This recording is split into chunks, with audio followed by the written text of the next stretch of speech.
막상 여야 의정협의체가 추석 전에 출범을 못했죠. 예. 이것이 아마 그 실망으로서 이렇게 반영이 된 것이 아닌가. 그러니까 여태까지 어찌 보면 응축되어 있는 어떤 기대감이 있었는데 예. 그 기대감이 확 절정으로 올라갔는데 그게 딱 실현되질 못하고 추석 연휴를 맞이했기 때문에 이에 대한 실망감이 9월 둘째 주에 이렇게 반영이 돼서 당의 하락세까지도 만든 게 아닌가라는 생각이 저는 좀 드는데 이상이몽인 거는 손대기가 어렵습니다. 대통령과 완전히 결을 달리한 건 어렵지만 예. 동상이몽을 동상동몽으로 만들 수가 있어요. 그건 뭐냐면 윤석열 대통령과 대통령실, 정부에서도 거부하기 힘든 것. 예. 가령 의정 갈등에 있어서도 2026학년도 관련해서는 세게. 예. 그다음에 인사 관련해서 장차관에 대한 경질 이건 어려워요. 어디 인사를 손대? 예. 손대를 언급해 안 되죠. 하지만 의대생들에 대한 휴학생들에 대한 선처 그리고 전공의들이 돌아올 경우에 선처 이건 아주 강하게 밀어붙일 수가 있거든요. 지난주 후반부에도 윤석열 대통령 지지율 결과가 나온 게 있는데 이 연휴 중에도 나온 것들이 있어요. 화면도 좀 정리 좀 해보겠습니다. 보시면 이게 왼쪽 거는 한국갤럽 그리고 오른쪽 거는 리얼미터인데 뭐 수치는 좀 달라요. 밑에 파란색으로 된 게 이게 지지율이라고 할 수 있는데 뭐 한 일주일 정도 사이에 갤럽은 20% 그리고 리얼미터는 27%. 이 두 지지율 수치는 다르지만 공통점은요. 현 정부 들어서 가장 낮은 대통령 지지율을 기록했다는 내용입니다. 지금 이 내용인데 배준찬 소장님. 예. 윤석열 대통령 지금 뭐 조사기관 두 곳을 봤는데도 다 최저예요 지금까지. 임기 들어 최저치입니다. 최저입니다. 이거 이유가 배경이 어디 있다고 봐야 됩니까? 글쎄요, 이건 단순히 위기라고 이야기하기 힘들고 예. 총체적 난궁이다, 총난이다 예. 이렇게 볼 수밖에 없는 것인데 그렇게 볼 수밖에 없는 것이 우리가 지지율이 긍정 지지율이 20% 되면은 예. 이건 지지 기반마저 흔들리고 있는 겁니다. 아. 근데 이게 이제 10%대로 내려가면 예. 지지 기반이 마비가 되는 겁니다. 그 마비가 된다라는 것은 대통령이 국정 운영을 거의 하기가 어려운 상태가 돼버리는 것이죠. 야당으로부터의 협조도 얻기 힘들고. 예. 그러니까 야당으로 하여금 눈치 보게 만드는 것이 대통령의 지지율이거든요. 그럼 당장 궁금해해서 질문을 할 내용이 뭐냐면 어느 정도는 돼야 되느냐. 긍정 지지율이 한 35%는 돼야 돼요. 30% 중반 정도는 가야. 갤럽이든 또는 리얼미터든. 근데 지지율을 우리가 얼렁뚱땅 분석을 할 수는 없습니다. 왜 그러면 지지율이 20%대가 되느냐. 예. 뭐 총선의 참패 결과일 수도 있겠지만 지지율은 3P로 분석을 합니다. 3P요. 첫 번째 P는 필로소피, 오. 철학이고 이게 이제 이념입니다. 근데 예. 이제 윤석열 대통령이 반국가 세력을 이야기하면서 급격히 지지층이 위축되는 협소화되는 20%대 현상이 나타나고요. 예. 그다음에 이제 P는 policy, 정책인데 예. 이게 바로 의대 정원 확대, 의료 개혁과 관련되죠. 그러니까 이제 정책이라는 것은 반짝 유효타가 나와야 되는데 그렇지 못하면서 오히려 이것도 영남에서는 와그라노, 그다음에 호남에서는 왜 이래 불어 이런 이제 현상이 나타나면서 이른바 20대로 더 위축이 되거든요. 마지막에 P는 뭘까요? 예. P는 people, 인사입니다. 그러니까 이제 인사가 적어도 뭐 할 때마다 빵 터질 수는 없지만 그래도 적어도 한 3번 하면은 한 번은 빵 터져줘야 되거든요. 많은 좋게. 사람들이 굉장한 박수를 그렇죠. 치고 환호하는 인사. 이런 인사를 하다니 인사는 만사라 그러거든요. 예. 왜냐하면 우리가 삼국지를 보더라도 유비가 삼고초를 통해서 제갈량을 데려온 것 자체가 파격적인 거 아니에요. 일단 주목을 합니다. 예. 지지율이 높아져요. 그러니까 이런 3P 현상, 필로소피 그리고 팔러시, 예. 의대 정원과 관련되죠. 그다음에 마지막으로 피플. 예. 이게 이것이 위축되면서 20%대로 내려와 있기 때문에 상당히 지금 불안정하다. 왜? 임기는 2년 7개월 조금 더 남아 있거든요. 예. 그러니까 아직 임기 반환점을 돌지 않았는데 대통령의 지지율이 10%대. 그러니까 한국 갤럽 기준으로 2008년 예. 강우병 사태가 났을 때 MB 정부가 이명박 정부가 10%대였어요. 그리고 박근혜 전 대통령이 사실상의 탄핵 국면으로 접어들을 때가 10%대였어요.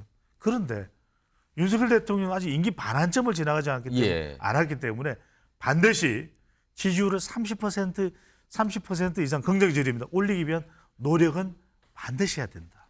3P로 배경 이유를 좀 설명해 주셨는데 배용찬 소장님. 예. 지금 아까 두 가지 여론조사 모두 현 정부 들어서 취임 이후 최저를 기록했다. 20%, 27%. 그런데 그 두 여론조사 지지율, 이게 향후에 조사가 또 이럴 텐데 더 내려갈 가능성이 혹시 있다고 보십니까? 그렇죠. 제가 말씀드렸던 3P 윤석열 대통령이 반국가 세력이 아니라 예. 좀 더 외연 확장을 한다든지 이건 지지율을 높이고 국정 동력의 탄력을 받기 위해서 동력을 살리기 위해서 두 번째는 팔러시 정책에 있어서 또 극적 타결이 이루어진다든지 의대 예. 정원에 그다음에 마지막으로 인사에서 윤석열 대통령이 이런 인사를 하는구나 할 때는 중도 MZ세대 수도권 지지율이 확대가 됩니다. 지지 기반은 물론이거니와 예. 이렇게 되면 최근에는 70대 이상에서도 한국 갤럽 기준으로는 부정평가가 더 높아요. 예. 그러니까 이렇게 개선책을 시도를 한다면 모르겠는데 시도하지 않으면 10%대로 내려갈 가능성도 열려 있다. 자, 다음은요. 여당 지지율 좀 한번 분석해 보겠습니다. 보통 같이 나오죠. 뭐 대통령 지지율과 정당의 지지율 같이 조사하는데 이거는 한국갤럽 기준으로 가장 큰 민주당과 국민의힘 거대 정당이 두 정당의 지지율 좀 이 시계열 자료로 비교를 좀 해본 건데 한 7월 정도만 해도 국민의힘이 조금 물론 오차 범위입니다만 앞서가는 모습을 보여서 30% 중반을 유지하다가 이게 8월 들어서면서 좀 내려가고 최근에는 확실히 뭔가 흐름이 내려가는 모습을 보이거든요. 반면에 민주당은 조금 낮았다가 조금 올라가서 뭔가 유지하는 모습이거든요. 자, 그렇다면 변호찬 소장님, 예. 앞서서 윤석열 대통령 지지율은 하락세가 쭉 이어졌고 국민의힘은 그래도 최근에 7월, 8월은 조금씩 뭐 30% 정도 유지하다가 최근 들어서 내려가는 모습이 확실히 보이거든요. 자, 그렇다면은 국민의힘 지지율은 왜 같이 떨어지고 있는 겁니까? 방금 전에 말씀드렸던 3P에 대한 기대감이 꺾였다. 그러니까 이제 지금 이 그래프를 계속 보여주십시오. 그러면 그래프를 조금 더 보여주시면 예. 그래프를 보시면은 민주당은 전당대회 끝난 이후에 1%라도 올라갔어요. 1% 포인트가 올라갔죠. 이건 뭐냐면 이른바 결집입니다. 마른 수건을 쥐어 짜듯 결집이 된 거죠. 그래도 예. 비판을 받든 어쨌든 간에 예. 이재명 대표 일극체제 하지만 국민의힘은 전당대회까지는 좋았어요. 오. 전당대회까지는 변화에 대한 기대감입니다. 우리가 예. 이전에 성과를 가지고 평가하기도 하지만 전당대회 때는 이른바 전망적 기대감. 그러니까 앞으로 잘 될 거야. 한동훈 대표가 좀 할 거야. 예. 뭐 이런 이제 기대감이죠. 근데 여기는 이제 대통령의 3P와 방금 전에 말씀드렸으니까 한동훈 대표가 추구하는 3P, 예. 이 철학, 이념이죠. 그다음에 정책이나 사람이 좀 다를 것이다. 이렇게 봤는데 시간이 지나면서 뭐다? 유효타가 안 나오는 거죠. 왜냐하면 적어도 새로 당대표가 되면 30일에 한 번 빵, 60일에 두 번째 빵 터져줘야 예. 되거든요. 근데 30일에 안 터졌는데 60일까지는 아직 기대를 하고 있어요. 예. 근데 아직까지 명절 전까지 지난번에 1일 날 있었던 여야 대표회담도 뭔가 손에 잡히는 성과는 없었다 이런 거죠. 그러면 이제 정책 팔러시 P가 조금이라도 올라갈 텐데 3P에서 윤석열 대통령과 비교해 볼 때 차이가 별로 없다. 예. 이렇게 되면서 동반 커플링 하락이 되는 현상이 나타나고 있는 거죠. 자, 지금 잠깐 한동훈 대표와 관련해. 왜냐하면 지금 한동훈 대표 체제의 여당이거든요. 그렇다면 한동훈 대표도 저 지지율에서 자유로울 수는 없는 겁니다. 자, 이와 관련해서 뭔가 지적을 하신 분이 좀 있습니다. 그 목소리 들어보죠. 한동훈 대표가 좀 더 분발해야 될 측면도 있고 양측면이 다 있다고 봅니다. 근데 보는데 이렇다 할 대표에 취임하고 한 지 2달 가까이 되는데 뚜렷한 실적을 낸 게 없다 하는 게 제일 아픈 대목 같아요. 네. 여러 가지 것들을 내걸었어요. 근데 뭔가 될 듯 하면서 안 되잖아요. 이런 좀 그 답답함이 반영된 게 아닌가 보여주는데 박상수 대변인, 신주호 부총장은 한동훈 대표 측으로 통해요, 요즘에. 근데 한동훈 대표가 뚜렷할 실적이 없다. 뭐 내세울 만한 게 뭐 벌써 한 2달 됐는데도 뭐 실적이 없다. 어떻게 된 겁니까? 뭐 현상적으로 하는 점에 있어서 지금 가시적인 어떤 성과를 만들어내진 못했다라고 하는 측면에 있어서 뭐 부정하기는 힘들 것 같습니다. 네. 그 부분에 있어서는 맞을 것 같고, 근데 다만 이제 배종찬 소장님께서도 말씀을 주셨지만 7월 말까지는 저희 전당대회였고요. 8월 말까지는 또 민주당 전당대회였습니다. 전당대회 컨벤션 효과가 한 달 사이를 두고 약간 이제 에코 형식으로 터지는 그런 상황이었고, 그런데도 불구하고 9월 초까지 우리 당이 민주당을 리드하고 있었죠. 예. 다만 이제 9월 둘째 주, 즉 추석 직전이 되면서 꺾이게 된 거는 역시나 이제 이 여야 의정 협의체죠. 그러니까 이 의료 문제가 사실 몇 달 동안 우리나라를 지금 짓누르고 있었거든요. 그랬는데 그 부분에 있어서 한동훈 대표가 뛰어들겠다라고 선언을 한 게 9월에 접어들면서였고 그렇게 접어들면서 사실 어찌 보면 철옹성 같은 정부의 태도의 변화를 만들어내긴 했습니다. 즉 26년